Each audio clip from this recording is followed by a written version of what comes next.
Hallelujah. खुदा का शुक्र करते हैं आज के अच्छे समय के लिए। जैसा कि आप सब लोग जानते हैं कि हम आज जिस विषय को सीखने जा रहे हैं वो है उत्पत्ति की किताब, उसका 6 अध्याय, उसकी 4 वर्ष। Genesis chapter 6 verse 4।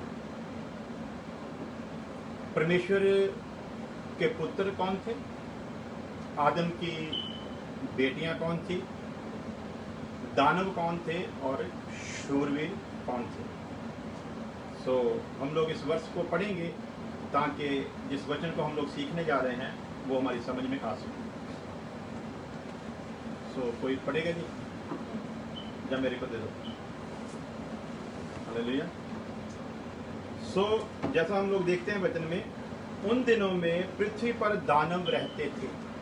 जिन दिनों की ये बात हो रही है, इससे पहले कि परमेश्वर के पुत्रों की बात हो और आदम की बेटियों की बात हो, वहाँ पर हमको एक बात की तरफ हमारा ध्यान दिलाया जा रहा है। जिन दिनों की ये बात है, उन दिनों में पृथ्वी पर दानव रहते थे।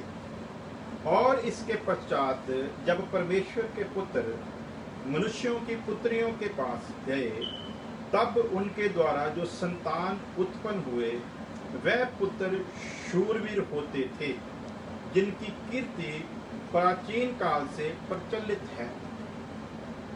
पहले जी जो पिछले दिनों में खुदा के काफी अभिषिक्तों ने इस विषय को मेरे पास रहने, इस विषय को खुदा के काफी अभिषिक्तों ने शेयर किया है। और मेरा इस वचन को आपके सामने लेकर आना इस बात की तरफ इशारा नहीं करता कि हम किसी को नीचा दिखाने जा रहे हैं या अपने आप को ज्ञानवान साबित करने जा रहे हैं। वचन खुदा का है और खुदा के बेटों का ये हक है कि यदि कोई चीज हमको लगे कि वचन के अनुसार नहीं है तो हम उसकी छानबीन करें। यदि कोई लगे कि उसमें कुछ गलत है तो सिखाने वाले से प्रश्न करें। और यदि सिखाने वाला अभिषिक्त है तो उसका ये फर्ज है कि यदि कोई उसके द्वारा सुनाए गए विषय पर सवाल करे तो उसका जवाब देना अवश्य है, क्योंकि हमको खुदा ने सिखाने के लिए ठहराया है। सीखने वालों की पहचान होती है कि वो प्रश्न करेंगे। यदि हम प्रश्न करने वालों को रोक देंगे, यदि हम कहेंगे कि प्रश्न करे ना, या यदि किसी ने प्रश्न करना है तो वो उसी लिहाज का प्रश्न करे जो हमको अच्छा लगे।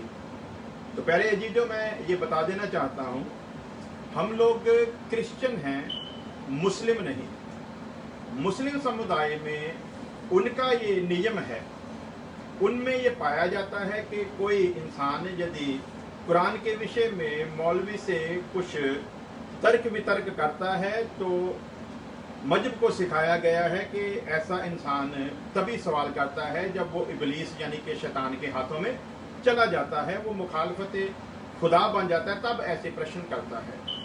तो यदि हम मसीही लोग भी प्रश्न करने वालों को ऐसे ही नज़रिए से देखेंगे तो फिर उनकी तालीम में और हमारी तालीम में कोई फ़र्क नहीं रह जाएगा। बाइबल ने हमको आज़ाद मर्जी देकर बनाया है। उस आज़ाद मर्जी को इस्तेमाल करते हुए हर इंसान का प्रश्न करना फर्ज बनता है। मैं पहले ही बताऊंगा, जो हम सीखने लगे हैं उससे दूध पीते बच्चे भी सीख सकते हैं। जो हम सीखने जा रहे हैं उसे अधूरे ज्ञान वाले भी सीख सकते हैं।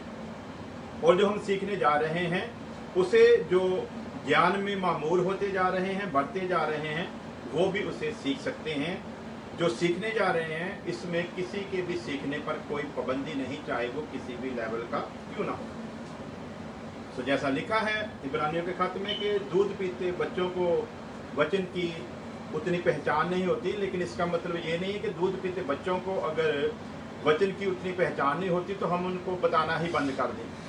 हमने उनको दूध पीने वाली हालत से छुड़ाकर उनको अन्न वाली सख्त गजा वाली हालत में लेकर जाना हमारा फर्ज बनता है।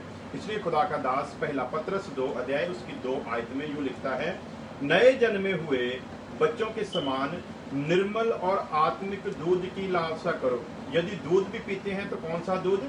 नए जन्मे हुए बच्चों के समान निर्मल और आत्मिक दूध की लालसा करो, ताकि उसके द्वारा उद्धार पाने के लिए बढ़ते जाओ, नजात पाने के लिए बढ़ते जाओ, मुक्ति पाने के लिए बढ़ते जाओ। तो यदि हम चाहते हैं कि हम मुक्ति पाने के लिए बढ़ते जाएं तो जरूरी है कि हमको आत्मिक और खालिस दूध मिले। जब आत्मिक और खालिस दूध मिलेगा तो वो बचपने की हालत से उभरना शुरू होगा और मसीह में तरक्की करता जाएगा। वो जवानी की ओर बढ़ेगा, जो जवान है वो बुजुर्गी की ओर बढ़ता जाएगा। तो इसलिए हमें किसी भी कंडीशन वाले के ऊपर उंगली उठाने का कोई हक नहीं है। तो प्यारे अजी, जो मैंने पिछले दिनों में सुना है, जितने अभिषिक्तों से मैंने सुना, उन्होंने इस 4 आयत में 3 ग्रुप जो है वो पेश किए हैं। तो मैंने सोचा कि शायद पंजाबी के ट्रांसलेशन में कुछ गड़बड़ होगी, शायद हिंदी में भी ठीक ना लिखा होगा।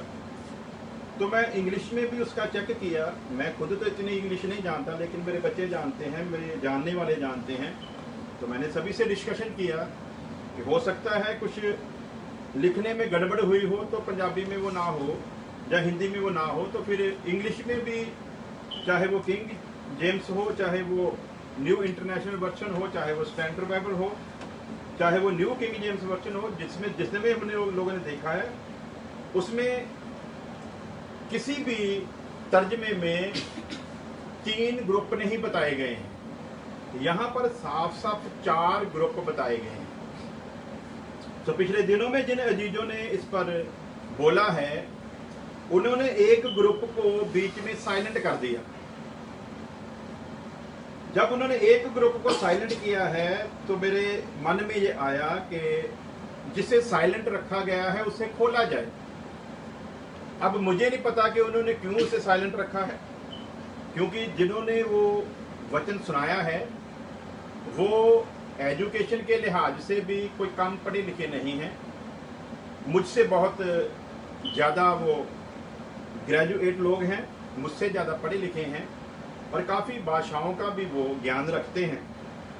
तो जब इतना कुछ रखने के बावजूद भी वो एक शब्द को साइलेंट कर दें, तो फिर हमारे जैसे अज्ञानियों का बोलना जो है वो ज़रूरी हो जाता है, क्योंकि उनके लिहाज से हम या तो दूध पीते बच्चे हैं या फिर हम अधूरे ज्ञान वाले हैं। तो फिर उन्होंने हमको सावधान भी कर दिया है। फिर भी बोलते हैं कि अगर आपने देखना है तो फिर चुपचाप देखें। तो देख तो हमने चुपचाप लिया, लेकिन अब चुप रह नहीं सकते, क्योंकि वचन यदि खुदा के बच्चों जो कि कलीसिया है उनके पास गलत तरीके से पहुँचे, तो खुदा के ठहराए हुए दास होने के नाते हमारा ये फर्ज बनता है कलीसिया को सावधान किया जाए, क्योंकि रखवाले की ये जिम्मेवारी है कि तलवार को आते देखे और वो लोगों को सावधान ना करे तो लोग तो अपने औगन में मरेंगे, लेकिन उनकी जान का बदला फिर हमसे लिया जाएगा। सो लोगों को इस बात की तरफ ध्यान देना हमारे लिए ज़रूरी हो गया है। सो यहाँ पर लिखा है, उन दिनों में धरती पर दानव रहते थे। अगर मैं कहीं गलत हूं तो आप लोग कमेंट में भी लिख सकते हैं। नंबर 1, पहला ग्रुप क्या है? उन दिनों में धरती पर दानव रहते थे, जिन दिनों के बारे में यहाँ पर लिखा जा रहा है। पहला ग्रुप कौन सा है? दानवों का ग्रुप है। अगली बात क्या लिखी है? और इसके पश्चात दानव रहते थे, दानव रहते थे और इसके पश्चात, किसके पश्चात? जब परमेश्वर के पुत्र मनुष्यों की पुत्रियों के पास गए, यानी कि मनुष्य के पुत्र और पुत्रियों और परमेश्वर के पुत्रों के मिलन होने से पहले दानव थे, और जब उनका मिलन हुआ उसके बाद भी थे। साफ करके लिखा है, इसके पश्चात भी जब परमेश्वर के पुत्र मनुष्यों की पुत्रियों के पास गए, तब उनके द्वारा जो संतान उत्पन्न हुई। फिर मैं रिपीट करता हूं, पहला ग्रुप है दानवों का, दूसरा ग्रुप है परमेश्वर के पुत्रों का, तीसरा ग्रुप है आदम की बेटियों का, और चौथा ग्रुप है परमेश्वर के पुत्र और आदम की बेटियों से पैदा होने वाली संतान का। और जो पैदा होने वाली संतान है उनके लिए लिखा है कि वह पुत्र शूरवीर होते थे। जो उनसे पैदा हुए वो क्या थे? शूरवीर थे, जिनकी कीर्ति प्राचीन काल से प्रचलित है। हालेलुया। सो प्यारे अजीजों, हम अब देखते हैं इन वचनों को कि खुदा हमें क्या सिखाना चाहता है। एक बात पहले बात नहीं, यहाँ 3 ग्रुप नहीं है बल्कि 4 ग्रुप हैं, और इसके विषय में यदि किसी को लगे कि मैं गलत कह रहा हूं तो उसके पास अधिकार है, मेरे साथ फोन पर बात कर सकता है। यदि वो कमेंट में चाहेगा कि मैं उसको जवाब दूं तो उसके लिए हमारे पास मुश्किल है, क्योंकि इतना समय नहीं होता कि हम लिख कर लोगों को जवाब दें। अगर सचमुच कोई इस विषय में सही जानकारी लेना चाहता हो या देना चाहता हो तो उसके लिए ये जरूरी है कि वो हमको कॉल कर दे। हमारा फेसबुक पर नंबर है, वहां से आप उस नंबर को ले सकते हैं, और जो भी प्रश्न आपके पास हो आप पूरे अधिकार के साथ कर सकते हैं। अगर आपका प्रश्न ठीक लगेगा तो हम उसका उत्तर भी देंगे, अगर आपका प्रश्न ठीक नहीं भी लगेगा तो भी हम उत्तर जरूर देंगे। मानना या ना मानना आपकी मर्जी है। और यदि इस विषय में आपके पास कोई और ज्ञान हो और आप हमको समझाने की कोशिश करेंगे तो हम बिल्कुल 100% सीखने के लिए तैयार हैं। तो प्यारे अजीजों, आगे बढ़ते हैं हम लोग कि ज्यादातर क्या बताया गया है कि जो परमेश्वर के पुत्र हैं, पिछले दिनों में जो ज्यादातर बताया गया वो क्या बताया गया है, आप लोग स्क्रीन पर दे सकते हो। सवाल किया गया था, क्या सचमुच स्वर्गदूत गिराए गए थे? प्रश्न तो पहले यही आता है कि क्या सचमुच स्वर्गदूत गिराए गए थे? तो इसके जवाब में बाइबल हमें क्या बताती है? यहूदा की पत्री 1 अध्याय उसकी 6 वर्ष। फिर जो स्वर्गदूतों ने अपने पद को स्थिर न रखा वरन अपने निज निवास को छोड़ दिया। तो ये आयत वास्तव में बताती है कि स्वर्गदूत स्वर्ग से गिराए गए थे। और इसके साथ साथ हम एक और वेरवा पढ़ लेते हैं, और इसको क्लियर करने के लिए, फिर जो स्वर्गदूतों ने अपने पद को स्थिर न रखा वरन अपने निज निवास को छोड़ दिया, उसने उनको भी उस भीषण दिन के न्याय के लिए अंधकार में जो सदा काल के लिए है बंधनों में रखा। फिर जो स्वर्गदूतों ने अपने पद को स्थिर न रखा। अब जो ये शब्द आता है ना, फिर जो स्वर्गदूतों ने अपने पद को स्थिर न रखा, हमारे कुछ अजीज लोगों का ये मानना है कि जो बंधन में डाले गए हैं ना, ये वो थे जिन्होंने अपने पद को स्थिर ना रखा। तो अब यहां पर 2 सवाल खड़े होते हैं। पहला सवाल, ये जो शब्द कह रहा है फिर जो स्वर्गदूतों ने अपने पद को स्थिर ना रखा वो गिराए गए। अब सवाल ये होता है कि यदि तो ये आदम की पुत्रियों के शादी करने की वजह से ये अपने पद पर स्थिर नहीं रहे तो गिराए गए, तो इसका मतलब है कि जब ये आदम की पुत्रियों के पास आए उस वक्त तक गिराए नहीं गए थे, बाद में गिराए गए हैं। और अगर दूसरा इसका पहलू देखते हैं तो हमारे सामने आता है लूसीफर के पाप के कारण लूसीफर के साथ जिन फरिश्तों ने मिलकर परमेश्वर के खिलाफ बगावत की थी वो लोग अपने स्थान से हटाए गए, और उनके बारे में ये वचन कहता है, वरन अपने निज निवास को छोड़ दिया, उसने उनको भी उस भीषण दिन के लिए न्याय के अंधकार में जो सदा काल के लिए है बंधनों में रखा हुआ है। अब यदि हम यहाँ पर विचार करेंगे कि लूसीफर के पाप के कारण यदि गिराए गए हैं तो फिर ये क्लियर बात है कि उनको अंधकार में जो सदा काल के लिए बंधनों में रखा हुआ है।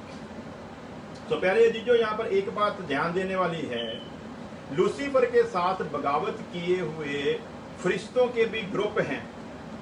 कुछ ऐसे दुष्ट फरिश्ते थे जिनको परमेश्वर की ओर से अधिकार है कि वो परमेश्वर की ही इच्छा के मुताबिक जितना परमेश्वर चाहे कि ये करें उतना ही कर सकते हैं, उससे ज्यादा नहीं कर सकते। और एक बात और ध्यान रखने वाली है, एक बात दिमाग में रख लें, परमेश्वर यदि ना चाहे तो दुष्ट फरिश्ते तो क्या, शैतान भी कुछ नहीं कर सकता। जब भी परमेश्वर इजाजत देगा तभी करेगा, और जब परमेश्वर इजाजत देता है उसके पीछे एक रीजन जरूर होता है।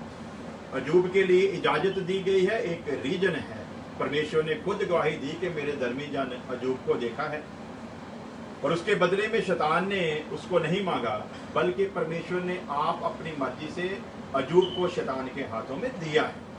तो ध्यान रखें उसी तरह जो बागी फरिश्ते खुले छोड़े गए हैं, जो दुष्ट आत्माओं के रूप में काम करते हैं, उनको भी परमेश्वर ने किसी खास प्रयोजन के लिए छोड़ा हुआ है।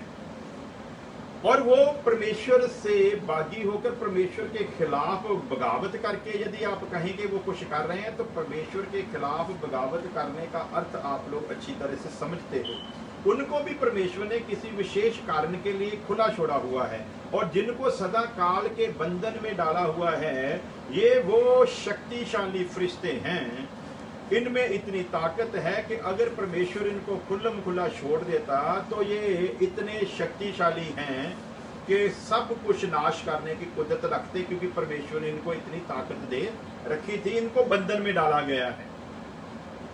जो खतरनाक थे उनको सदा काल के लिए बंधन में रखा गया। ये उसी वक्त वहां से बंधन से निकाले जाएंगे जब परमेश्वर अंतिम न्याय करेगा, जब श्वेत सिंहासन पर बैठेगा। ये सारे के सारे ग्रुप जो हैं, वो ये सारे के सारे ग्रुप जब परमेश्वर न्याय के सिंहासन पर बैठेगा, उससे पहले जब शैतान को गंध की झील में, आग की झील में डाला जाएगा, उसी के साथ इन फरिश्तों को भी डाला जाएगा। और फिर श्वेत सिंहासन के आगे परमेश्वर जब दुनिया का न्याय करेगा, उसके बारे में हम लोग प्रकाशित वाक्य की जो स्टडी हम लोगों ने शुरू की है उसमें विस्तार से देखेंगे। लेकिन यहाँ पर हमारा सब्जेक्ट है कि ये जो सदा काल के लिए अंधकार में रखे हुए हैं, ये कैद में हैं। अब सवाल आता है कि एक ग्रुप का कहना है कि फरिश्ते थे, अच्छे फरिश्ते थे, किसी काम के लिए जमीन पर आए थे। जब जमीन पर परमेश्वर ने किसी काम के लिए उनको भेजा था, तो आदम की पुत्रियों को देखकर उनके मन में पाप आ गया और उन्होंने चाहा कि हम लोग इस संसार के साथ नाता बनाएं। और तब वो आदम की पुत्रियों के साथ उन्होंने शादी की और उन्होंने बच्चे पैदा किए। ये बात जो थी परमेश्वर को गवारा ना हुई, इसलिए परमेश्वर ने उनको अपने स्थान से हटा दिया। एक ग्रुप का मानना ये है। दूसरा ग्रुप का मानना ये है कि नहीं, ऐसा नहीं है, ये गिराए गए दूत थे। लूसीफर के समय में बगावत के साथ जो गिराए गए थे, कुछ बंधन में रख दिए गए, कुछ खुले छोड़ दिए गए। वो जो खुले छोड़ दिए गए थे, वो रूप बदल कर, इंसानों का रूप लेकर उन्होंने आदम की बेटियों के साथ शादी की और बच्चे पैदा किए। सो प्यारे अजीजों, मेरा एक सवाल है यहाँ पर, एक सवाल। जिनको परमेश्वर ने गिरा दिया, गिराए का मतलब है अपनी हजूरी से निकाला हुआ। जिन फरिश्तों को परमेश्वर ने अपनी हजूरी से निकाल दिया, जिन फरिश्तों को उनके पद से हटा दिया, जिनको परमेश्वर ने नापाकी करके फेंक दिया, वो कब फेंके गए हैं? अब सवाल आता है ये, लूसीफर के समय में की गई बगावत का जो सिस्टम है, वो आदम के पैदा होने से कितने 100 साल, कितने 1000 साल, कितने लाखों साल, इसका कोई वेरवा नहीं मिलता। लूसीफर की बगावत आदम को पैदा करने से कितने समय पहले हुई, इसका बाइबल में कोई भी ऐसा रेफरेंस नहीं मिलता। लेकिन ये बाइबल के ज्ञानी लोग बताते हैं कि वो हजारों हजार साल हो सकते हैं, लाखों साल भी हो सकते हैं। जिस बात को परमेश्वर ने जाहिर नहीं किया, उसके बारे में हमको भी ज्यादा छानबीन करने की जरूरत नहीं। लेकिन हमारे लिए समझने वाली बात इतनी काफी है कि वो समय जो था वो बहुत लंबा था। अब देखते हैं कि इतने लंबे समय बाद खुदा फिर आदम की रचना करता है। आदम की रचना करने के बाद ये गिराए हुए फरिश्ते कितने लाखों साल बाद आते हैं। उसके बाद ये आदम की बेटियों के साथ शादी कर लेते हैं। जब ये आदमी की बेटियों के साथ शादी कर लेते हैं, तो ये सब कुछ भी पहले हो चुका है। मूसा इस समय के बहुत बाद पैदा होता है। जब मूसा पैदा होता है, मूसा 80 साल का हो चुका है और परमेश्वर उसे अपनी हजूरी में बुलाता है। जब परमेश्वर मूसा को अपनी हजूरी में बुलाता है, तब परमेश्वर सिनाई पर्वत पर मूसा को बुलाता है और परमेश्वर उसको अपना सारा सिस्टम बताता है। वहां पर सिर्फ इसराइलियों के लिए आज्ञा नहीं, बल्कि परमेश्वर ने जो कुछ किया है वो सारा कुछ परमेश्वर मूसा को बताता है। और मूसा द्वारा इन 5 किताबों में परमेश्वर के उस सारे प्लान को लिखा जाता है। यानी कि ये समय जो हम पढ़ रहे हैं उत्पत्ति की किताब में 6 अध्याय में, ये समय मूसा के समय से पहले का है। और जब मूसा लिख रहा है उस समय ये काम हो चुका है जिसको मूसा के द्वारा लिखाया जा रहा है। और जब मूसा लिख रहा है तो यहाँ पर ध्यान देने वाली बात है नंबर एक तो वो फरिश्ते ऑलरेडी उनके कहने के मुताबिक गिराए जा चुके हैं। दूसरी गलती, एक गलती तो वो करके आए जिसकी वजह से उनको स्वर्ग से निकाला गया। दूसरी गलती उन्होंने की, इनके हिसाब से, मैं नहीं कह रहा, इनके हिसाब से दूसरी गलती उन्होंने की कि उन्होंने ये पाप किया कि उन्होंने रूप बदलकर आदम की बेटियों के साथ शादी की और औलाद पैदा की। अब मूसा जब इसको लिखेगा तो मैं इन अपने अजीज भाइयों से, जो कि अपने आप को अभिषिक्त दास कहते हैं और दूसरों को अधूरे ज्ञान वाले कहते हैं, मैं इनसे पूछना चाहता हूं, ऐसे गिरे हुए लोगों के लिए मूसा के द्वारा जब परमेश्वर वचन को लिखाएगा तो क्या परमेश्वर उन्हें अपने पुत्र कहकर पुकारेगा? क्या वो पुत्र कहलाने के लायक हैं? क्योंकि ये समय काल बहुत समय बाद ये बात को मूसा के द्वारा लिखाया जा रहा है। तो ऐसे गिरे हुए फरिश्तों के लिए क्या परमेश्वर कहेगा कि तू लिख मूसा कि परमेश्वर के पुत्रों ने आदम की बेटियों के साथ शादी की? आज हमको नया जन्म पाने के कारण परमेश्वर के घर में पैदा होने का मौका मिला है और इब्रानियों के खाते में ये क्लियर किया है, नया जन्म पाने के बाद भी यदि कोई पाप करता है तो वो परमेश्वर की नजर में दुष्ट ठहरता है, और जो परमेश्वर की नजर में दुष्ट ठहर जाता है परमेश्वर के घराने से बेदखल कर दिया जाता है। और जब परमेश्वर बेदखल करता है, जब उसके अंदर से नए जन्म के काम को परमेश्वर हटा देता है, तब उसके पास पुत्र कहलाने का कोई हक होता नहीं है। तो जब पुत्र होने का हक ही परमेश्वर वापस ले लेता है हमसे, जिनके लिए सारे युगों की प्लानिंग की है, तो प्यारे अजीजों आप खुद बताओ कि क्या गिराए हुए फरिश्तों को मूसा के द्वारा परमेश्वर लिखाएगा कि लिख कि परमेश्वर के पुत्रों ने आदम की बेटियों के साथ शादी की है? अब आगे बढ़ते हैं। यहूदा की पत्री के अनुसार एक ग्रुप जो है वो सदा काल के लिए अंधकार में रखा गया है, मंदिरों में रखा गया है। वो एक समय पर निकाला जाएगा जब इनके पाप को सजा दी जाएगी, यानी कि शैतान को, तब उसी के साथ इनको भी सजा दी जाएगी। आगे देखते हैं पत्रस क्या कहता है। दूसरा पत्रस 2 अध्याय की 4 आयत। क्योंकि जब परमेश्वर ने उन स्वर्ग दूतों को जिन्होंने पाप किया नहीं छोड़ा, तो मैं ये बताना चाहता हूँ, ये मैं उन्हीं से स्क्रीनशॉट लिए हैं, जो जो बातें उन्होंने बताई हैं और स्क्रीनशॉट दिए हैं उन्हीं से मैंने लिए हैं। और ये इसलिए लिए हैं ताकि उन्हीं बातों को जो उन्होंने बताई हैं उसमें कहाँ कहाँ क्या ठीक है और क्या ठीक नहीं है, हम उसके बारे में जानकारी दे सकें। क्योंकि वचन भी कहता है जब कोई एक बोलता है तो ऐसे ही लगता है जैसे वो ठीक ही है, जितनी देर दूसरा बंदा उसकी बात को क्लियर नहीं करता। तो अब मैं भी आपको सुना रहा हूँ, आपने उन लोगों का भी सुना है, लेकिन मैं उन लोगों की तरह ये नहीं कहूंगा कि मेरे वाला ठीक है, मैं ये नहीं कहूंगा, बल्कि मैं ये कहूंगा कि आपने दोनों को सुना है।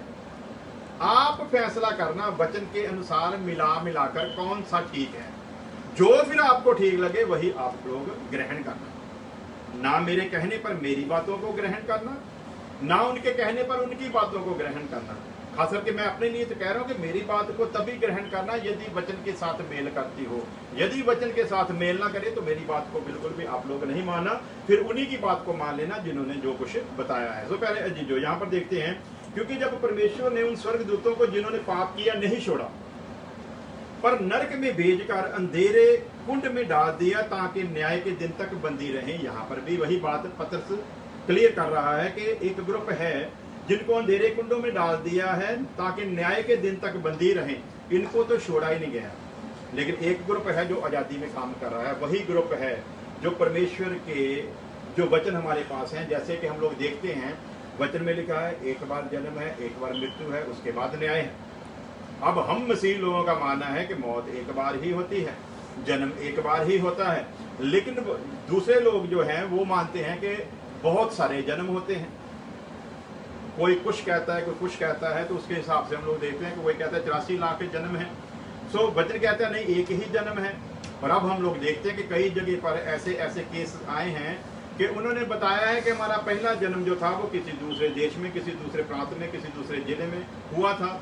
और उन्होंने पूरा बताया है कि हमारा जन्म इस जगह पर हुआ था, हमारा घर ऐसा ऐसा था, हमारे माँ बाप का नाम ये था, हमारे बहन भाइयों का नाम ये था, उस इलाके की पहचान ये थी। और जब वो सारा कुछ तहकीकात किया गया तो सचमुच पाया गया जब पाया गया तो तब जो नए नए मसीह होते हैं वो भ्रम में पड़ जाते हैं, कहीं वचन गलत तो नहीं। परमेश्वर ऐसा होने देता है ताकि हमारा विश्वास परखा जाए, क्योंकि वचन में लिखा है विश्वास परखा जाएगा कि हम वचन पर स्थिर हैं कि नहीं। परमेश्वर ऐसा होने देता है। विरोधी के पास कोई जुर्रत, कोई ताकत नहीं, वो अपनी मर्जी से करे। परमेश्वर ऐसा होने देता है। क्यों होने देता है? हमारा विश्वास परखा जाए। क्या हम यकीन करते हैं कि परमेश्वर ने जो लिखा वो सही है? वचन में लिखा है कि एक जन्म है, तो क्या सही है?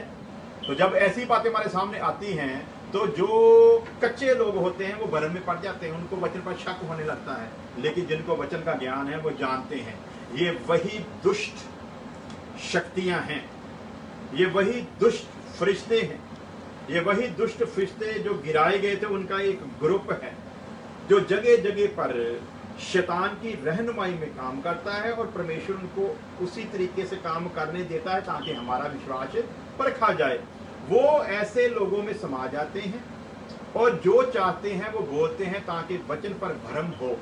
लेकिन हमें ध्यान रखना है, हम जानते हैं शैतान की युक्तियों से हम वाकिफ हैं, वो क्या क्या कर सकता है। इसलिए हमें भ्रम करना नहीं है, हमारा ईमान टिका रहना चाहिए। एक बार ही जन्म है, इस पर हमारा ईमान बना रहना चाहिए। यदि बना रहता है तो हम वचन में बने रहेंगे। यदि भ्रम आ जाता है तो फिर इसका मतलब ये है कि अभी हमारा नया जन्म हुआ नहीं है। तो यहाँ पर दो गवाहों को हमने देख लिया, यहूदा ने भी वो बात की है और पतरस ने भी वो बात की है। अगली बात हमारे अजीजों ने की है और वो बात ये है, क्या शादी कर सकते हैं और बच्चे पैदा कर सकते हैं? फरिश्तों के बारे में ये सवाल किया गया है। गिराए हुए फरिश्ते क्या शादी कर सकते हैं या बच्चे पैदा कर सकते हैं? तो इसके उन्होंने बहुत सारे रेफरेंस दिए हैं जिनको हम लोग कल सीखेंगे। आज समय की पाबंदी के कारण हम लोग थोड़ा थोड़ा सिर्फ टच करेंगे ताकि आप लोग मुकदा समझ जाएं कि हम लोग सीखने के जा रहे हैं। प्रश्न क्या उन्होंने पूछा है? एक प्रश्न आपसे बोलते पूछूंगा, क्या शैतान रूप बदल सकता है? पहला सवाल क्या किया है? शादी कर सकते हैं और बच्चे पैदा कर सकते हैं। इसके आगे हम लोग देखेंगे क्या कर सकते हैं कि नहीं कर सकते। और ये इस प्रश्न जो है वो गिराए हुए दूतों के लिए लिखा गया है। वचन क्या बताता है इनके बारे में? दूसरा क्रंथियों 11:14 और दूसरा क्रंथियों 11:15 में हम लोग पढ़ते हैं, ये कुछ अचंभे की बात नहीं कि शैतान आप भी ज्योतिर्मय स्वर्गदूतों का रूप धारण करता है। शैतान भी करता है। किनका रूप धारण करता है? जो अच्छे फरिश्ते हैं, जो पाक फरिश्ते हैं, उनका रूप धारण करता है। यदि उसके सेवक भी धर्म के सेवकों का रूप धरे तो कोई अचंभे की बात नहीं है। इसका मतलब ये है कि यदि उन गिराए हुए फरिश्तों का बाप रूप बदल सकता है, अच्छे लोगों के रूप में आ सकता है, तो इसका मतलब उसकी सेना भी ये सब कुछ करने का इख्तियार रखती है। सवाल अगला किया था, क्या लूसीफर सांप था? उसने रूप बदला था? यहाँ पर तो एकदम ये क्लियर हो जाता है कि हम जो लोगों को कहते हैं कि अधूरे ज्ञान वाले हैं, ये किया गया हमारे उन भाई साहब के द्वारा सवाल ही बता देता है कि वो खुद अभी अधूरे ज्ञान वाले लोगों की जिंदगी जी रहे हैं। उनको अभी खुद वचन की गहराई का पता नहीं है। इसी बात से साबित हो जाता है जब वो लूसीफर को शैतान कह रहे हैं। और ये कुछ अचंभे की बात नहीं कि 90% से ज्यादा लोग लूसीफर को ही शैतान समझते हैं।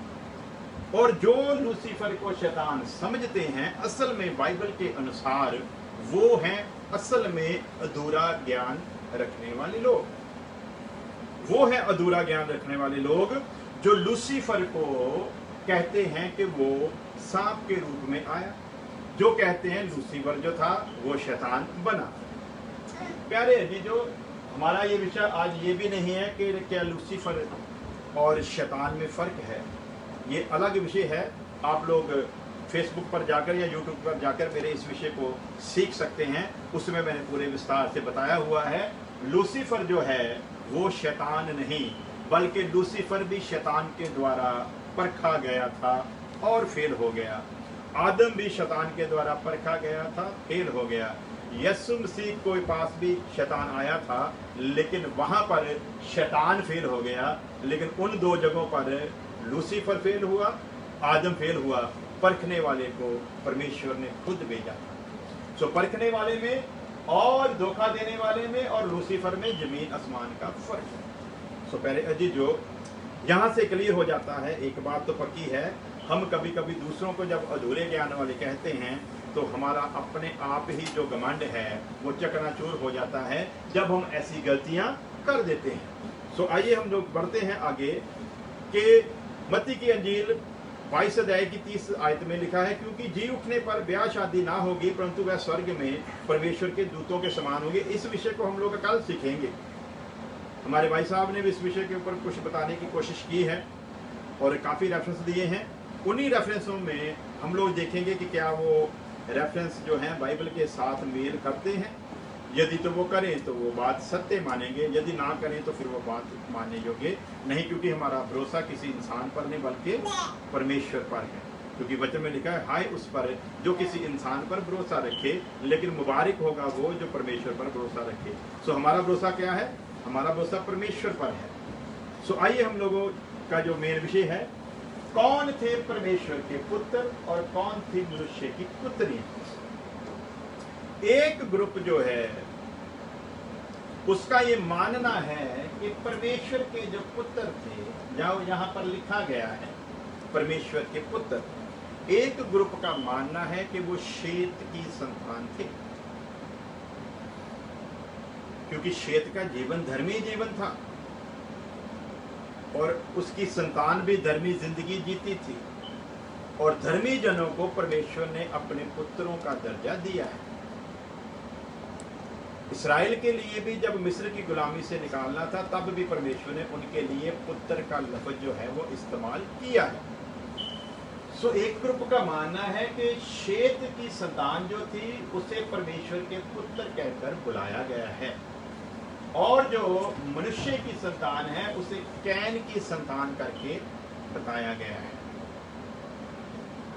सो अब हमारे एक भाई ने बड़े ठोक बजाकर कहा है कि एक बात तो 100% गलत साबित हो जाती है कि जिन्हें परमेश्वर के पुत्र कहा गया है वो शेत की संतान है, और उसके लिए जो रेफरेंस दिया गया है वो ये है कि अगर परमेश्वर के पुत्र कहे जाने वाले लोग शेत की संतान थे, यानी कि वो भी आदम की संतान है, और जो कैन है वो भी आदम की संतान है, तो यदि वो दोनों ही आदम से ही पैदा हुए थे तो फिर उनसे दानव कैसे पैदा हुए?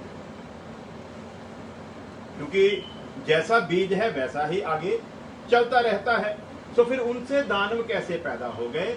इसलिए उन्होंने इस बात को बिल्कुल रद्द कर दिया है कि ये नहीं हो सकता, ये बात बिल्कुल गलत है कि वो शेत के पुत्र थे, क्योंकि शेत के पुत्र और कैन के बच्चों का यदि मिलन हो तो उनसे ऐसे दानव पैदा नहीं हो सकते।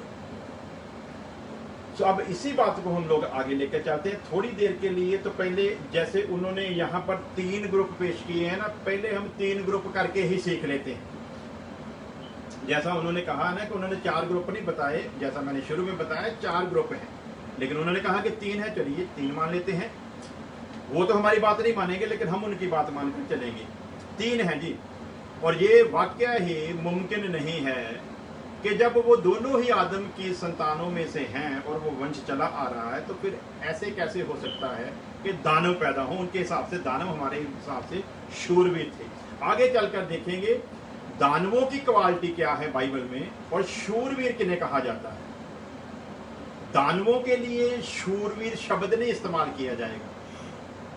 शूरवीर जो शब्द है वो किनके लिए इस्तेमाल किया जाएगा आगे जाकर वचन में से वेरवे देकर मैं आपको बताऊंगा, लेकिन अभी थोड़ी देर के लिए उन्हीं के हिसाब से चलते हैं कि ये मुमकिन नहीं है कि आदम के दोनों बच्चों के आगे वंश चले और उनमें दानव पैदा हो इतने इतने बड़े का। दानव का मतलब राक्षस नहीं थे वो, दानव का मतलब है बड़े बड़े कद वाले, 9-9, 10-10 फीट, 13-13 फीट तक कद था उनका। थे इंसान ही, लेकिन यानी कि जो आकार इंसान का होना चाहिए उन आकारों से वो बड़े लोग थे। सो कैसे कैसे हैं हम लोग आगे बढ़ते हैं। मेरा पहला सवाल है क्योंकि जब बाकी सभी सवाल करते हैं तो मेरा भी फर्ज बनता है कि मैं भी एक सवाल करूं। तो सवाल स्क्रीन पर आप लोग देख सकते हैं। क्या यीशु मसीह खुदा का इकलौता पुत्र था या और भी पुत्र थे? सो आप लोग कमेंट बॉक्स में लिख सकते हैं यदि आपके पास कोई बाइबल में ऐसी वर्स हो कि यीशु मसीह की कुर्बानी से पहले, जी उठने से पहले, स्वर्ग में उठाए जाने से पहले, इस जहान में आने से पहले यीशु मसीह क्या परमेश्वर का इकलौता पुत्र था जहां परमेश्वर के कोई और भी पुत्र थे? यदि कोई और भी पुत्र थे तो मैं आगे आपसे पूछूंगा कि यदि और भी पुत्र थे तो फिर यीशु मसीह के लिए इकलौता पुत्र शब्द कहां से आया? इकलौता शब्द तभी आएगा जब कोई दूसरा पुत्र नहीं होगा। और यदि दूसरा पुत्र है, जैसे कि हमारे एक अजीजों का मानना है कि वो फरिश्ते, अच्छे फरिश्ते जो थे उनके लिए पुत्र इस्तेमाल किया गया है, उन्होंने गलती की इसलिए उनको उनके स्थान से हटाया गया, वो भी गलत धारणा है। दूसरे कहते हैं नहीं, गिराए हुए थे। गिराए हुए हो या ना गिराए हुए हो, बात आती है पुत्र पर। एक तो इब्रानियों का खत है जिसमें आप लोग पढ़ते हो 5 आयत में लिखा है कि क्या कभी खुदा ने किसी फरिश्ते को पुत्र कहकर पुकारा? सवाल खुदा कर रहा है। और उसको हमारे भाई साहब ने बड़े ही दरिया दिली से उसको एकदम खत्म कर दिया। वहां का जो विजन था उसको एकदम दूसरी तरफ ले गए कि वहां पर यीशु मसीह के व्यक्तित्व को बताया जा रहा है, उसकी जो पर्सनैलिटी उसे पेश किया जा रहा है, ना कि वहां पर दूतों की कोई ज्यादा बात है। और फिर वो कहते हैं कि सिर्फ एक रेफरेंस मिलता है कि फरिश्ते परमेश्वर के पुत्र नहीं हो सकते, सिर्फ एक रेफरेंस मिलता है, जबकि हो सकते हैं कई रेफरेंस मिलते हैं। हो सकते हैं भी कोई रेफरेंस नहीं मिलता, लेकिन नहीं हो सकते उसके लिए एक रेफरेंस ही काफी है। और मैं वचन में सिद्ध करूंगा एक रेफरेंस ही काफी है। परमेश्वर के मुख से निकला हुआ एक शब्द ही काफी है। परमेश्वर ने कहा रोशनी हो। रोशनी को पता है कितना होना है और कहां तक होना है, क्योंकि वो अपने खुदा की आवाज को और उसकी इच्छा को पहचानती है। सृष्टि परमेश्वर की इच्छा से भली भांति वाकिफ है। अब एक रेफरेंस हो चाहे एक शब्द हो, उसका मूल्य इतना है कि वचन में इस वचन को कितनी अहमियत दी गई है। उसके लिए यीशु मसीह ने कोई छोटी उदाहरण नहीं दी, बल्कि ये कहा कि जमीन आसमान टल सकता है, कायनात यूनिवर्सल टल सकता है, परंतु इस वचन की एक बिंदी भी जो है, एक फुल स्टॉप, एक जो डॉट भी है, वो भी इधर उधर नहीं हो सकता। सो ये बात कहकर वचन को रद्द करना एक अज्ञानता और अधूरेपन की, साफ साफ अधूरे ज्ञान की साफ साफ निशानी है कि हम ये कहकर किसी बात को टाल दें कि इस विषय में सिर्फ एक बार लिखा है। तो मेरा सवाल ये है कि कहां पर ये क्लियर लिखा है, वो एक रेफरेंस आप हमको बता दें जहां पर ये लिखा हो कि फरिश्ते भी परमेश्वर के पुत्र कहला सकते हैं या फरिश्ते भी परमेश्वर के पुत्र हो सकते हैं। कृपया हमें सिर्फ एक आयत दे दें, हम आपके सारे उस डॉक्ट्रिन के साथ सहमत हैं। पूरी बाइबल में आप सिर्फ एक रेफरेंस इस हक में दें कि वचन में साफ करके कहां पर लिखा है। जैसे यहां पर इब्रानियों 1:5 में साफ करके लिखा है, परमेश्वर सवाल करता है, जैसे अजूब के साथ किए तो बड़ा ज्ञानवान समझता ना, तो चलो मेरे साथ बात कर। तो परमेश्वर ने जैसे अजूब के साथ बात की, वैसे ही वहां पर परमेश्वर अपने दास संत पौलुस के द्वारा सवाल कर रहा है। परमेश्वर कर रहा है, कोई इंसान नहीं, कोई रसूल नबी नहीं कर रहा, खुद साक्षात परमेश्वर सवाल लिख रहा है, बता रहा है। और वचन ये कहता है, क्या परमेश्वर ने कभी किसी फरिश्ते को पुत्र कहकर पुकारा है? उसका सीधा सीधा जवाब है, परमेश्वर ने कभी भी किसी भी फरिश्ते को पुत्र कहकर नहीं पुकारा। साफ साफ ये चैलेंज रूपी बात है अकॉर्डिंग टू बाइबल, कि हमको एक रेफरेंस दे जो ये सिद्ध करे कि फरिश्ते परमेश्वर के पुत्र हो सकते हैं। ये एक ही वर्ष काफी है जो कहती है कि नहीं हो सकते। परमेश्वर कभी किसी फरिश्ते को पुत्र कहकर पुकार ही नहीं सकते। तो इस बात को लेकर वो कहते नहीं, अधूरे ज्ञान वाले इस बात को पकड़े। अधूरे ज्ञान वाले तो हम हैं, आप पूरे ज्ञान वाले हो। हम अधूरे ज्ञान वालों ने इस बात को पकड़ा है, आप पूरे ज्ञान वाले सिर्फ वो वर्ष दो जहां पर साफ करके इसी तरह लिखा हो जैसे ये वर्ष लिखती है कि नहीं, उसी तरह आप वो वर्ष दो जहां पर लिखा हो कि फरिश्ते परमेश्वर के पुत्र हैं। और फिर हमारा सवाल आगे खड़ा होगा, यदि कोई ऐसा वेरवा, ऐसा कोई रेफरेंस बाइबल में मिलता है कि फरिश्तों को परमेश्वर ने पुत्र कहा है या पुत्र माना है या पुत्र थे, तो फिर यीशु मसीह परमेश्वर का कभी भी इकलौता पुत्र हो ही नहीं सकता। तो यदि परमेश्वर के फरिश्ते पुत्र थे तो यीशु मसीह इकलौता पुत्र नहीं, और यदि यीशु मसीह इकलौता पुत्र नहीं तो फिर सारी बाइबल ही झूठी है। तो प्यारे अजीजों, अपने आप को दुनिया के आगे ज्ञानवान साबित करने के लिए कभी भी वचन के साथ मत खेलो, क्योंकि इस वचन में लिखा है, जो इसमें कुछ बढ़ाएगा उस पर भी सजा, जो घटाएगा उस पर भी सजा है। सो सीधा सीधा सवाल है, क्या यीशु मसीह खुदा का इकलौता पुत्र था? जहां और भी पुत्र थे, और यदि और भी थे तो यीशु खुदा का इकलौता पुत्र कैसे? तो मसीह यीशु कैसे हो सकता है फिर खुदा का इकलौता पुत्र, यदि और भी पुत्र थे? सो ये एक शब्द ही यदि समझना हो तो काफी है कि परमेश्वर का इकलौता पुत्र, और कब तक रहा है? जब तक उसने परमेश्वर द्वारा सौंपे गए काम को पूरा नहीं किया। और जब परमेश्वर के सौंपे गए काम को उसने पूरा किया, तब जब वो सब कुछ मुकम्मल करके चला गया, पाकरू कलाम का बीज लेकर इस जमीन पर आया और कलीसिया का जन्म हुआ। जब कलीसिया का जन्म हो गया, जिनको परमेश्वर ने अपने पुत्र होने का हक दिया, जैसे यूहन्ना की इंजील 1:12 में हम लोग देखते हैं, जितनों ने उस पर विश्वास किया उतनों को उसने पुत्र होने का हक दिया। साफ साफ लिखा है। फिर आगे चलकर और प्लूस क्लियर करता है, यदि पुत्र हैं तो वारिस भी, और पूरे पूरे वारिस हैं, बराबर के अधिकारी हैं।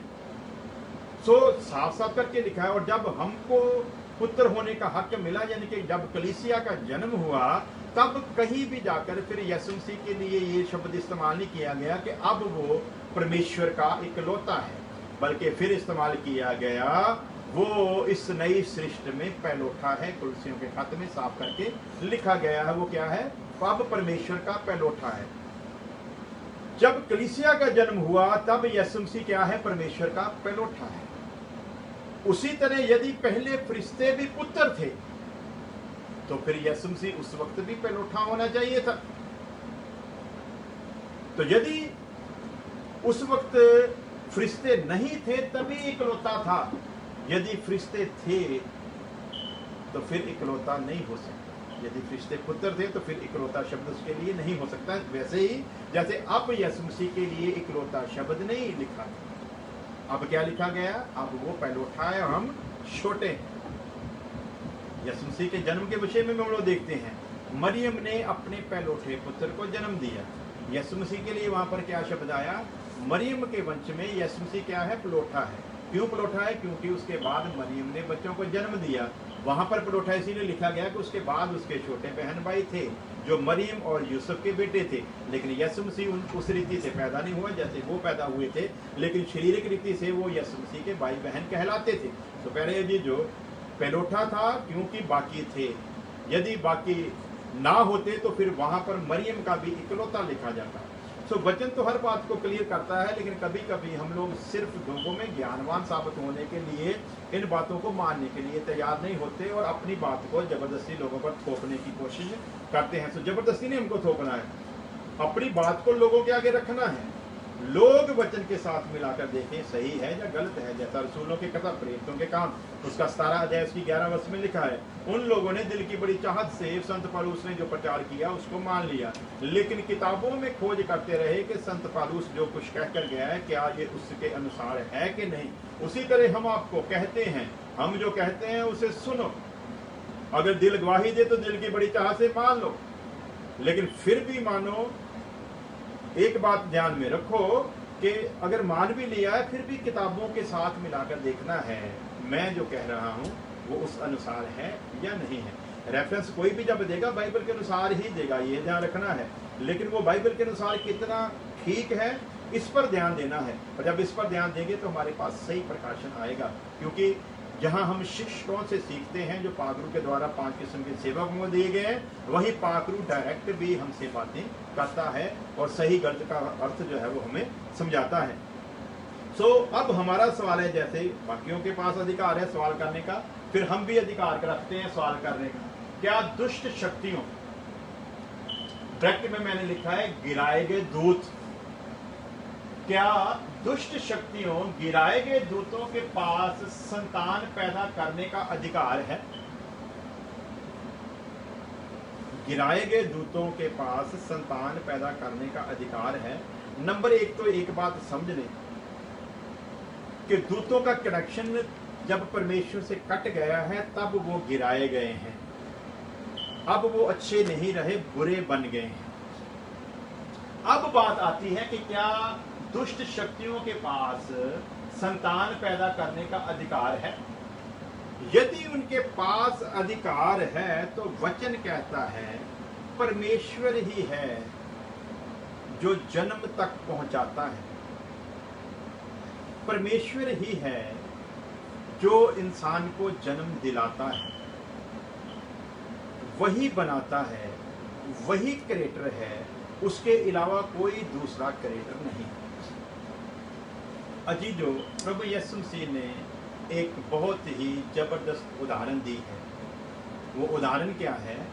3 किस्म के खुसरों के बारे में वहां पर लिखा गया है।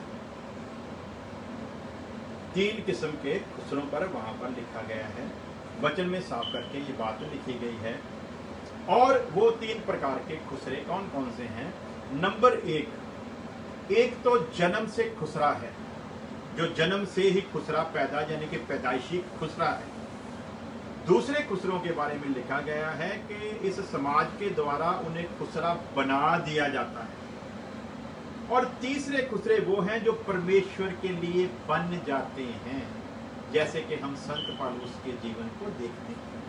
चाहता तो बाकी दूसरों की तरह वो भी शादी कर सकता था, लेकिन उसने फैसला किया कि मैं बिना शादी के अच्छी सेवा कर सकता हूं। यदि मैं शादी करूंगा तो फिर परिवार के झंझटों में फंसूंगा और परमेश्वर के लिए वैसा नहीं कर पाऊंगा जैसा मैं करना चाहता हूं। तो सीधी सीधी बात है, जब खुसरा परमेश्वर के लिए कोई बनता है तो सीधी सीधी बात क्या है? अब वो संसार के झंझटों से छूट गया है। सो खास बात, जब नर नारी बनाया गया, जैसा हम लोग वचन में देखते हैं, उत्पत्ति की किताब में हम लोग देख ही लेंगे, ताकि वचन के अनुसार ही हम लोग देखेंगे तो समझना आसान होगा। उत्पत्ति की किताब उसका 1 अध्याय और उसकी 27 वर्ष में लिखा है, तब परमेश्वर ने मनुष्य को अपने स्वरूप के अनुसार उत्पन्न किया, अपने ही स्वरूप के अनुसार परमेश्वर ने उसको उत्पन्न किया, नर नारी करके उसने मनुष्य की सृष्टि की। मनुष्य की सृष्टि की नर नारी का। ध्यान रखिए, जब मनुष्य शब्द आता है तो मनुष्य का मतलब सभी बीच में इंक्लूड होते हैं, चाहे वो नर हो चाहे नारी हो। मनुष्य करके जब शब्द आएगा तब दोनों के लिए है। मनुष्य सिर्फ इंसान के लिए नहीं बल्कि मनुष्य जाति के लिए मनुष्य शब्द जो है वो आता है। जैसे यहाँ पर लिखा है कि नर नारी करके उसने मनुष्य की सृष्टि की, यानी कि दोनों के लिए शब्द क्या है? नर और नारी के लिए शब्द आया मनुष्य। नर और नारी करके पूरे वचन में कहीं भी आपको फरिश्तों के लिए ये शब्द इस्तेमाल होता नहीं मिलेगा। फरिश्तों के हक में कहीं भी ये शब्द आपको नहीं मिलेगा कि परमेश्वर ने फरिश्तों को नर और नारी करके बनाया है। अगली बात, फरिश्तों के पास ये अधिकार है, गिराए गए फरिश्तों के पास भी और अच्छे फरिश्तों के पास भी। अच्छे फरिश्ते आदम के अब्राहम के पास आते हैं, अब्राहम उनके लिए खाना बनाता है, वो खाना खाते भी हैं। मनुष्य के रूप में आते हैं, मनुष्य के रूप में आए हैं। वहां पर ये नहीं लिखा कि वो मैन के रूप में आए हैं, मेल के रूप में या फीमेल के रूप में, वहां पर ये ऐसा कुछ भी लिखा गया नहीं है। वो मनुष्य के रूप में आए हैं। अब अंदरूनी तौर पर वो मेल हैं, फीमेल हैं, जहां बिचला मेल है, ऐसा बाइबल में कहीं कोई रेफरेंस नहीं मिलता। क्या मिलता है? 3 मनुष्य खड़े थे, अब्राहम भागकर गया, उनको लेकर आया, उनकी आओ भगत की, मेहमान निवाजी की। मनुष्य शब्द आया है, रूप बदल कर आए हैं, फरिश्ते बनकर नहीं आए। कैसे बनकर आए? मनुष्य के रूप में। अब जब वो मनुष्य के रूप में आए हैं, उनकी बॉडी का सिस्टम क्या है? ऐसा कुछ भी नहीं है, लेकिन देखने में वो मनुष्य के रूप में लग रहे हैं, लेकिन वो नर हैं, नारी हैं। ये कहना मुश्किल है, ये कहना मुश्किल है, क्योंकि नर नारी करके आदम और हवा की रचना की गई। मनुष्य की रचना नर और नारी करके की गई है। फरिश्तों की रचना जो है वो नर और नारी करके बिल्कुल भी नहीं की गई। अगली बात जो है, जब प्रभु यीशु मसीह तीसरे किस्म के खुसरों की बात करता है कि कुछ ऐसे हैं जो परमेश्वर के लिए खुसरे बन जाते हैं, उसी तरह जो फरिश्ते हैं, साफ करके नहीं लिखा गया बाइबल में। आप जैसे मैंने आपको बताया कि आप एक ऐसा रेफरेंस दो जहां पर ऐसा लिखा हो कि फरिश्ते जो हैं उनको परमेश्वर ने पुत्र कहकर पुकारा है। उसी तरह ये बात आप ध्यान में रखें कि आप रेफरेंस मांगोगे तो नहीं मिलेगा, लेकिन कुछ झलकियां मिलती हैं। अगर आपको ठीक लगे तो मान लेना, ठीक ना लगे तो मैं आप पर इसको थोपना नहीं चाहूंगा। मैं समझता हूं कि फरिश्ते ना मेल करके बनाएंगे ना फीमेल करके बनाएंगे, और फरिश्ते हमारे जैसे जिस्मों के द्वारा भी नहीं बनाएंगे। फरिश्तों का लिखा है वचन में, फरिश्तों का जिस्म जो है वो और है, स्वर्गीय जो बदन है वो और है, और जिस्मानी बदन जो है वो और है, संसारिक बदन जो है वो और है। उसी तरह वो मनुष्य के रूप में आते हैं, लेकिन वहां पर ये लिखा वो नर बनकर आए थे या नारी बनकर आए थे। पहला पॉइंट, क्योंकि मनुष्य को नर और नारी करके बनाया है। अगली बात, वो रूप बदल कर आ सकते हैं, वो रूप बदल कर आ सकते हैं। देखने में लगेगा बिल्कुल एक लेडीज के रूप में आया है, देखने में लगेगा कैसे? हाव भाव से। कभी कभी हम खुसरों को देखते हैं, कई खुसरे ऐसे होते हैं जिनको पहचानना आपके लिए असंभव, नामुमकिन हो जाता है, ये औरत है या खुसरा है। जितनी देर तक आप उसके साथ बातचीत नहीं शुरू कर लेते, आपको पता नहीं चलेगा ये औरत है कि खुसरा है। उसी तरह अजीजों, बात को समझना है, वो रूप बदल कर आ सकता है, औरत के रूप में भी आपको नजर आ सकता है बाहरी रूप से, वो मर्द के रूप में नहीं नजर आ सकता है रूप बदल कर बाहरी रूप में, लेकिन वो जो कपड़ा पहना हुआ है या जिस कवच में है उसमें आप ये फैसला नहीं बता सकते कि वो जो मर्द के रूप में आया था सचमुच मर्द ही था, या जो औरत के रूप में आया था सचमुच औरत ही था कि नहीं। अब अगली बात, सवाल है कि क्या दुष्ट शक्तियां गिराए गए दूतों के पास संतान पैदा करने का अधिकार है? तो पहले अजीजों, हम लोग जितने मसीह में हैं, तकरीबन हर पास्टर के सामने ऐसा केस तकरीबन आ जाता है कि कुछ दुष्ट शक्तियां ऐसी होती हैं, कुछ दुष्ट शक्तियां ऐसी होती हैं जो औरतों के रूप में आकर मर्दों के साथ जनाकारी कर देती हैं और मर्दों के रूप में आकर औरतों के साथ जनाकारी कर देती हैं। ऐसे बहुत सारे केस इस जहान में होते हैं, लेकिन आज तक कोई माई का लाड़ ये साबित नहीं कर सकेगा कि उनके ऐसे दुष्कर्म के कारण कहीं औलाद पैदा हुई हो। सीधा सीधा फर्स्ट क्लास चैलेंज है। वो जनाकारी कर सकते हैं औरत और मर्द के रूप में आकर, लेकिन आज तक संसार में कहीं आपको ऐसा कोई रेफरेंस नहीं मिल सकता कि उनकी इस जनाकारी की वजह से कोई संतान पैदा हुई। नामुमकिन है, क्योंकि परमेश्वर के बंदोबस्त में ये है ही नहीं। पैदा करने और मारने का इख्तियार वचन के अनुसार सिर्फ और सिर्फ परमेश्वर को है। बेशक गिराए गए दूत उन औरतों के साथ आकर जनाकारी कर सकते हैं, जबरदस्ती कर सकते हैं, रेप कर सकते हैं, लेकिन बावजूद इसके संतान पैदा करने का उनके पास कोई भी अधिकार नहीं है। ये वचन के अनुसार भी है और हकीकत में भी हमारे सामने ऐसे बहुत सारे केस आते हैं और आज तक ऐसा कुछ हुआ नहीं है। तो पहले जी जो इसको मैं खोल कर ज्यादा नहीं बता सकता, लेकिन आप लोगों के लिए इशारा काफी है। तो आगे चलते हैं। क्या दुष्ट शक्तियों के पास ये अधिकार है? बिल्कुल भी संतान पैदा करने का इख्तियार नहीं है। रूप बदलने का इख्तियार है। औरत बन सकता है, मर्द बन सकता है, औरत की आवाज निकाल सकता है, मर्द की आवाज निकाल सकता है, किसी भी इंसान की आवाज की कॉपी कर सकता है, किसी भी बेस को इख्तियार कर सकता है, लेकिन बावजूद इसके वो किसी भी कीमत पर संतान पैदा नहीं कर सकता। अब आते हैं फिर वहीं पर। पहले मैं थोड़े से सवाल कर लूं, फिर आगे मैं आपको सिखाऊंगा जो खुदा ने मुझको बताया है। तो सवाल है, क्या दानव गिराए गए दूतों और आदम की बेटियों की संतान थे? सवाल है, क्या दानव गिराए गए दूतों और आदम की बेटियों की संतान थे? तो जैसा हमने सीखा, ये मुमकिन ही नहीं है कि गिराए गए फरिश्ते संतान को जन्म दे सकें। अगर ऐसा कुछ आपको रेफरेंस बाइबल में क्लियर हो तो कृपया हमको जरूर बताएं, तो हम आपकी बात के साथ सहमति जता देंगे। लेकिन मैं गारंटी के साथ कह सकता हूं, उत्पत्ति की किताब की पहली आयत से लेकर प्रकाशित वाक्य की आखिरी आयत तक आप एक भी ऐसा रेफरेंस नहीं दे सकते जो ये साबित करे कि किसी फरिश्ते के पास संतान पैदा करने का अधिकार है, चाहे वो नेक फरिश्ता हो, चाहे वो दुष्ट फरिश्ता हो।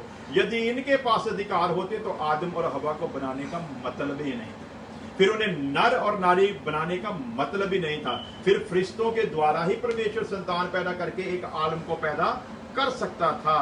वो ऐसा नहीं कर सकते थे, इसीलिए परमेश्वर ने इसको नर और नारी करके पैदा। तो आगे देखते हैं। ये तो बात मैंने क्लियर कर दी। दानव गिराए गए दूतों और आदम की बेटियों की संतान नहीं थे। दानव अलग ग्रुप है। कौन थे वो? क्या गिराए गए दूत खुदा के बेटे थे? वो भी हमने क्लियर कर दिया कि गिराए गए दूत खुदा के बेटे नहीं हो सकते, क्योंकि मूसा के द्वारा बहुत समय बाद में ये बात लिखाई गई है और गिराए हुए लोगों को परमेश्वर कभी भी मूसा के द्वारा दूतों को बेटे करके नहीं लिख सकता। तो पहली बात समझ लें। आगे चलते हैं। जैसा हमने देखा कि दानव जो थे वो गिराए गए दूतों और आदम की बेटियों के संतान थे, नहीं थे, बल्कि आदम की बेटियों और परमेश्वर के पुत्रों से जो पैदा हुए थे वो साफ हमने पढ़ा है, वो शूरवीर थे। और शूरवीरों में और दानवों में फर्क क्या है, आगे मैं आपको पूरे रेफरेंस देकर समझाऊंगा। आपके दिमाग में फिट बैठे तो मान लेना, नहीं तो आपकी मर्जी है। तो देखते हैं आगे। क्या गिराए गए दूत खुदा के बेटे थे? नहीं थे और ना ही हो सकते हैं। अब ये बात हम लोग जो सीख रहे हैं जेनेसिस के आधार पर में बताए गए दानव शूरवीर क्या एक ही थे या दो अलग अलग ग्रुप हैं? मैं फिर रिपीट करता हूं। जेनेसिस 6 अध्याय की 4 वर्ष के अनुसार जो वहां पर बताए गए हैं दानव और शूरवीर क्या एक ही थे या दो ग्रुप थे? यदि आप कहते हो कि वो एक ही थे, दानव और शूरवीर एक ही थे, तो फिर कहने में तो मुझे शर्म आती है, लेकिन मैं कह सकता हूं फिर अभी आप खुद ही अधूरे ज्ञान वाले हो। लोगों को अधूरे ज्ञान वाले कहना बंद कर दीजिए, क्योंकि शूरवीर और दानव दो अलग ग्रुप थे। मैं सिद्ध करूंगा आगे जाकर वचन से कि वो अलग थे। शूरवीर की पहचान क्या होती है मैं वो बताऊंगा, और दानव की पहचान क्या होती है वो भी वचन में मैं बिल्कुल खोलकर आप लोगों के सामने रखूंगा। तो ध्यान रखें, ये एक ग्रुप नहीं था, यानी कि दानव और शूरवीर दोनों एक नहीं, बल्कि दानव अलग ग्रुप है और शूरवीर अलग ग्रुप है। लेकिन जैसा मैंने बताया था, दानव कोई राक्षस नहीं थे। दानव का मतलब बड़े आकारों वाले। शूरवीर की पहचान आगे जाकर मैं आपको बताता हूँ कि शूरवीर की क्या पहचान होती है। तो देखते हैं हम लोग, अगर शेत के बेटे और कैन की बेटियों से दानव पैदा नहीं हो सकते, तो व्यवस्था 3:11 के अनुसार ये दानव किससे पैदा हुए थे? तो हमारे उस अजीज भाई ने ये सवाल किया था कि परमेश्वर के पुत्रों और आदम की बेटियों से, अगर वो आप कहें कि परमेश्वर के पुत्र जो कहे गए वो शेत की संतान थे और आदम की बेटियां कैन की संतान थी, तो फिर जो उनसे पैदा हुए थे वो दानव कैसे पैदा हो गए? तो उन्होंने कहा था कि ये नामुमकिन है, 100% गलत बात है कि दानव इंसानों से पैदा नहीं हो सकते। और अब वचन में ये सिद्ध होगा, दानव इंसानों से ही पैदा हुए और वो दानव राक्षस नहीं थे बल्कि बड़े बड़े आकार वाले लोग थे। और यहीं पर वो सारे दावे जो हैं, जो हमारे भाई जी ने किए हैं, अब वो सारे के सारे दावे इसी बात को लेकर गलत होंगे, क्योंकि जब हम वचन को देखते हैं, एक पहलू को देखते हैं लेकिन दूसरी तरफ कभी कभी ध्यान नहीं लगाते। और दूसरी बात, कभी कभी हम संसार में अपने आप को सिर्फ ज्ञानवान शो करने के लिए, पेश करने के लिए वचन को लेकर जाते ताकि लोगों में कि मैं ज्ञानवान है। लेकिन हम इस विषय को इसलिए नहीं सीख रहे कि हम ज्ञानवान ठहरे, बल्कि इसलिए सीख रहे हैं कि वचन की जो सच्चाई है वो हम पर जाहिर हो। सो उनका कहना क्या है, ये नामुमकिन है, शेत के बेटे और कैन की बेटियों से दानव पैदा नहीं हो सकते, उन्होंने कहा है। और जब उन्होंने कहा है तो मेरा सवाल है उनके साथ, व्यवस्था विवरण डिटॉर्नमी उसका 3 अध्याय उसकी 11 वर्ष के अनुसार फिर वो दानव कैसे पैदा हुए? और अब खुलेगी राज, कहां कहां पर मिस्टेक हो जाती है, कहां कहां पर हम कुछ पहलुओं को छोड़ जाते हैं और कहां कहां पर। और मैं एक बात ध्यान में आपको बता दूं, मैंने अभी तक ये बात आपको क्लियर करके नहीं बताई कि वो परमेश्वर के पुत्र जो थे वो शेत की ही संतान थे, लेकिन हम लोग वचन के अनुसार ये समझने की कोशिश करेंगे कि क्या वो शेत की संतान थे या नहीं थे। क्या उत्पत्ति 6 अध्याय और अजूब की किताब 1 अध्याय और 2 अध्याय में जो परमेश्वर के पुत्रों का जिक्र आया है, क्या वो सेम ही बात है या वहां पर कुछ और बताया जा रहा है और वहां पर कुछ और बताया जा रहा है? उसके बाद अजूब की किताब के 38 अध्याय में जो आए हैं, परमेश्वर के पुत्र नारे लगा रहे थे, क्या वो परमेश्वर के पुत्र जो नारे लगा रहे थे और जो अजूब की किताब 1 और 2 अध्याय में परमेश्वर के पुत्रों का जिक्र आया और जो उत्पत्ति की किताब 6 अध्याय में परमेश्वर के पुत्रों का जिक्र आया, क्या ये सारे ग्रुप सेम थे या इनमें भी कोई फर्क था? इसको भी हम लोग समझेंगे तभी हमारी समझ में आएगा। एक बात पक्की है और वो बात क्या है, व्यवस्था सार की किताब उसका 29 अध्याय 29 वर्ष 29 अध्याय 29 चैप्टर 29 वर्ष 29। मैं चाहूंगा कि मैं आपको पढ़कर बताऊं। आप लोगों को मैंने पहले भी कई बार बताया है, लेकिन इस विषय के साथ उस वर्ष का पढ़ा जाना जरूरी है, इसलिए मैं चाहूंगा कि मैं पढ़कर बताऊं ताकि हम किसी भ्रम में न रहें और जो बातें परमेश्वर की हैं उसको परमेश्वर पर छोड़ दें। आज तक किसी के पास अजूब की किताब में जो 38 अध्याय में लिखा गया है परमेश्वर के पुत्रों के बारे में, वो आज तक किसी के पास भी जवाब नहीं है कि वहां पर किन को परमेश्वर के पुत्र कहा गया है, क्योंकि वहां पर जो परमेश्वर के पुत्रों का जिक्र आया है वो उस समय का लेख है जब परमेश्वर बात कर रहा है अजूब के साथ। सृष्टि की रचना के समय की बात है, आदम अभी पैदा नहीं हुआ, तो इसका मतलब आदम के पैदा होने से पहले परमेश्वर के पुत्र जो नारे लगा रहे हैं, फिर वो कौन थे? बस इसी एक बात को लेकर हमारे कुछ अजीजों ने फरिश्तों को परमेश्वर के पुत्र बनाया है। लेकिन इस वर्ष का जिसका हमारे पास भी सीधा जवाब नहीं है, लेकिन यदि कोई कहे कि वो परमेश्वर के पुत्र हैं 38 अध्याय वाले, वो भी इस बात को सिद्ध करने में कभी कामयाब नहीं हो सकते। तो जब दोनों बातों में हम दोनों ही ग्रुप उस बात को सिद्ध नहीं कर सकते, तो फिर हमको वचन पर ध्यान देते हुए क्या सीखने की जरूरत है? हम देखते हैं व्यवस्था सार की किताब उसका 29 अध्याय उसकी 29 आयत में क्या लिखा है, गुप्त बातें हमारे यहोवा परमेश्वर के वश में हैं। जो बातें सीक्रेट हैं वो किसके वश में है? परमेश्वर के वश में। और जिन बातों पर परमेश्वर मोहर लगा देता है, जिस समय तक मोहर लगा देता है, उसको खोलने का इंसान के पास कोई भी इख्तियार नहीं है।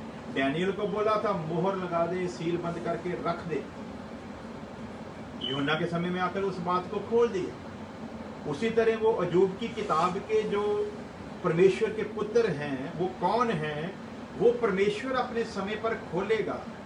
इसलिए उस बात पर हमको बहस करने की जरूरत नहीं कि वहां पर लिखे गए जो परमेश्वर के पुत्र हैं वो कौन हैं, क्योंकि यदि मैं कहूं कि वो परमेश्वर के पुत्र फरिश्ते नहीं हैं तो मैं भी उसको सिद्ध नहीं कर सकता। यदि आप कहें कि वो परमेश्वर के पुत्र फरिश्ते हैं तो आप भी सिद्ध नहीं कर सकते। तो फिर हमारे सामने वचन क्या आता है, गुप्त बातें तो हमारे परमेश्वर की हैं, इसलिए उस गुप्त बात को परमेश्वर के लिए रहने दें।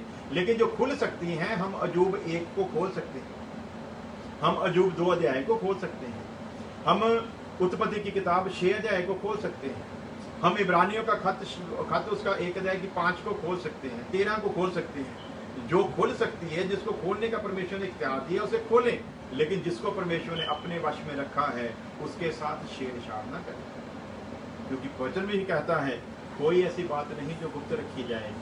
इसलिए उस समय का इंतजार करें जब हम परमेश्वर के सामने परमेश्वर से सवाल करें कि वो पुत्र जो अजूब की किताब में कहे गए थे वो कौन थे, परमेश्वर हमको बताएगा। लेकिन यदि नहीं बताया है, क्योंकि उसके लिए कोई रेफरेंस नहीं मिलता, अपनी अकल से उसका विवरण देना भी बेवकूफ़ी होगी, क्योंकि वचन में लिखा ना कुछ बढ़ाना ना कुछ घटाना, ना इसमें अपनी अकल को मिलाना। तो पहले अजी जो उस बात को जो 38 अध्याय में उसको हम परमेश्वर की गुप्त बात समझकर उसको बंद रहने दें, क्योंकि खोलने वाला भी गलत ठहरता है और जो नहीं खोल सकता उसको चुप रहना चाहिए। इसलिए हमें उस बात के लिए चुप रहना ही बेहतर है, इससे ज़्यादा कि हम लोग परमेश्वर के सामने ज़्यादा ज्ञानवान बनने की कोशिश करें। परंतु जो प्रकट की गई हैं वह सदा के लिए हमारे और हमारे वंश के लिए हैं। जो प्रकट की गई हैं वो हमारे और हमारे वंश के लिए हैं, इसलिए कि इस व्यवस्था की सब बातें पूरी हो जाएं। तो पहले जी जो प्रकट कर दी है उन्हें हम पूरा करें, क्योंकि वो हमारी निजात से संबंध रखती हैं। जो प्रकट नहीं की गई उसका हमारी निजात से कुछ लेना देना नहीं है। अजूब के 38 अध्याय के वो फरिश्ते पुत्र हैं, जहाँ कौन पुत्र हैं, जहाँ अगम ज्ञान में, क्योंकि एक बात हमारे सामने पक्की है, परमेश्वर की नज़र में ना कोई पास्ट है, ना कोई फ्यूचर है, ना कुछ ऐसी बात है। परमेश्वर की नज़र में हर चीज़ प्रेजेंट है। परमेश्वर भूतकाल, भविष्यकाल और वर्तमान काल को एक ही नज़र से देखता है। हमारे लिए एक बीता हुआ समय है, एक चल रहा समय, एक आने वाला समय है, लेकिन परमेश्वर के लिए हर समय हमेशा वर्तमान ही होता है और वो उसी तरीके से वचन के अनुसार से देखता है।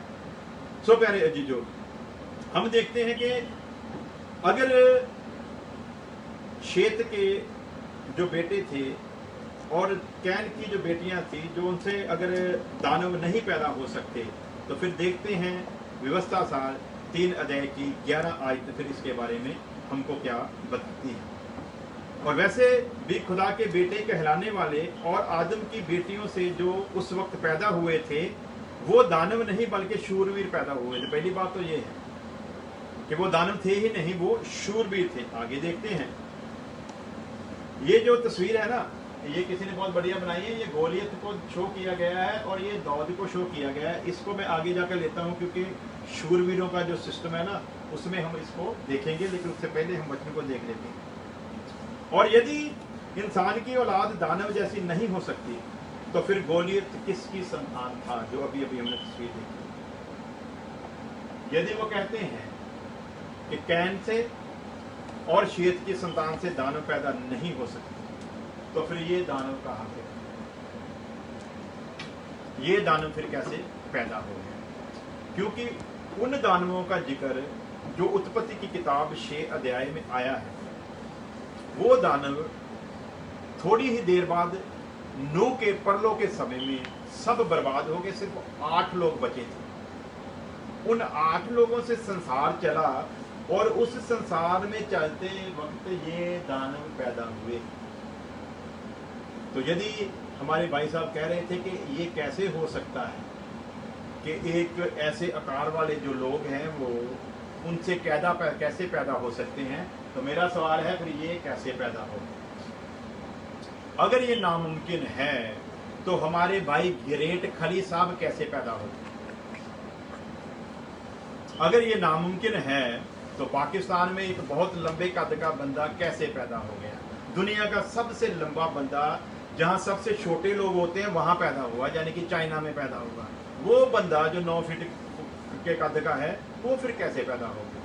तो इसका मतलब है ये बात कहना बहुत बड़ी बेवकूफ़ी है कि ऐसे आकार वाले आदमी पैदा नहीं हो सकते। परमेश्वर की इच्छा से सब कुछ हो सकता है और परमेश्वर सब कुछ कर सकता है। इसलिए गोलियत को जब हम देखते हैं तो हमारा वो दावा बिल्कुल गलत साबित हो जाता है कि शेत के पुत्रों और कैन की बेटियों से वैसे लोग पैदा नहीं हो सकते। तो पहले अजी जो मेरे ख्याल से टाइम कितना हो गया जी? सो टाइम मेरे ख्याल से आज ज़्यादा हो गया है, तो विषय लंबा है, एक बार में समझाया नहीं जा सकता। हम थोड़ा थोड़ा करके सीखेंगे। आज भी मैं थोड़ा लंबा ले गया हूँ, लेकिन हम इसको आधे आधे घंटे में सीखा करेंगे ताकि बात हमारी बराबर समझ में आए। तो मैं चाहूँगा जितने लोगों ने सुना वो भी इसको बार बार दोबारा सुने ताकि पॉइंट लिखें। पॉइंट लिखेंगे तो आपकी समझ में एक एक बात आएगी, क्या ठीक है क्या गलत है। यदि पॉइंट नहीं लिखेंगे तो फिर समझना आपके लिए मुश्किल होगा। पॉइंट लिखें, उसके बाद अगर आपके पास कोई सवाल हो तो आप बेझिझक मुझको फ़ोन कर सकते हैं। यदि आपकी बात ठीक होगी तो मैं मान लूँगा, यदि मेरी बात ठीक हुई तो फिर आप मान लेना। खुदा आप सबके साथ हो, आपको बरकत दे। आइए प्रार्थना करते हैं। प्यारे खुदा तेरे इस विषय को तेरे लोगों के साथ शेयर करने का तूने ये फजल किया, तेरा धन्यवाद करते हैं। यदि इस पूरे विषय में मेरी किसी अकल ने बात की है तो वो पवित्र आत्मा की सामर्थ्य से नष्ट हो, और यदि ये सब कुछ पवित्र आत्मा की प्रेरणा से है तो हर एक सुनने वाले पर तेरे फजल को मांगता हूँ ताकि वो इस वचन को, इस गहराई को समझ ले। पूरे समय को तेरे मुबारक हाथों में देते हैं, तेरी नेक इच्छा को मांग लेते हैं मसीह यीशु। आमीन। आप लोग दुआ में बने रहें और इस विषय को हम लोग लगातार जारी रखेंगे। सेम टाइम पर खुदा आप सबके साथ हो, सबको जय मसीह।